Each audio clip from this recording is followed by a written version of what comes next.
The king knelt.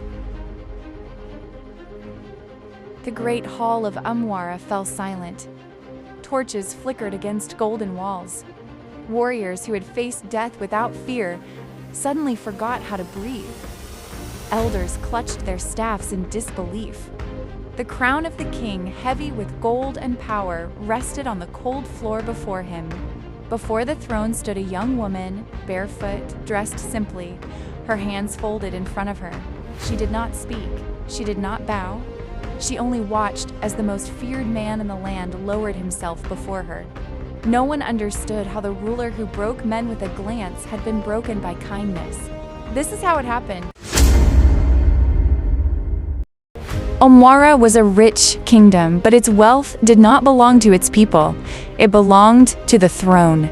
The king ruled with strength and anger, believing fear was the only language people respected. Taxes were heavy. Punishments were harsh. Mercy was seen as weakness, and weakness had no place in power. People whispered his name, never spoke it aloud. Mothers pulled their children indoors when royal drums sounded. No one prayed to meet the king, because meeting him often meant loss of land, of freedom, sometimes of life. Far from the palace, at the edge of the kingdom where dust met forest, lived a young woman named Amara. She owned a small hut with a leaking roof and a fire that struggled to stay alive. Some days she ate, some days she did not. Yet she shared whatever she had. When neighbors fell ill, she sat by their side. When travelers passed through hungry, she fed them. When insulted, she answered with calm. People often wondered why someone with so little gave so much. Amara never answered. Kindness, to her, was not a decision. It was simply who she was. One evening, as the sun bled into the earth and shadows stretched long across the path, Amara found a man collapsed by the roadside. His clothes were fine but torn, his breathing shallow, his skin burning with fever. Others had passed him earlier and walked away, afraid of trouble. Amara did not. She knelt beside him, lifted his head, and gave him water. She supported his weight and carried him back to her hut. She cleaned his wounds with care. She crushed herbs. She sat awake through the night as his body fought poison and pain. The man survived. When he opened his eyes, pride still lived in them. He questioned her. He doubted her intentions. He spoke harshly, as if kindness were a trap.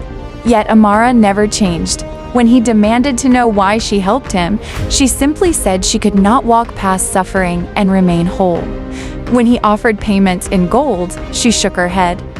When he promised reward, she smiled softly and told him she did not help for gain. The man watched her closely. No one had ever refused his power before. Days passed, his strength returned. And then, one morning, the sound of armored feet thundered toward the hut. Royal guards burst through the trees and fell to their knees. "Your Majesty," Amara froze. The air drained from her lungs. The stranger she had fed was the king. Fear wrapped around her chest like iron. She thought of the laws she might have broken. She thought of the punishment she could not escape. She knelt. But the king did not command her to rise. He stood silently, staring at the woman who had seen him weak, and asked for nothing. Something inside him, long buried beneath power and pride, cracked. Back in the palace, before the same people who feared him, the king told the story himself. He spoke of collapse and abandonment, of a poor woman who chose kindness when she had every reason to turn away. Then he removed his crown, and he knelt. The hall wept. From that day, Amara changed. Prison gates opened. Taxes were eased. The whip was replaced by justice. The king ruled with strength, guided by compassion. He did not lose his authority. He found his humanity. And Amara returned to her quiet life, unchanged by honor or reward. But the kingdom would never be the same, because fear may command obedience, but kindness commands the soul. If you enjoyed this video, don't forget to hit that like button.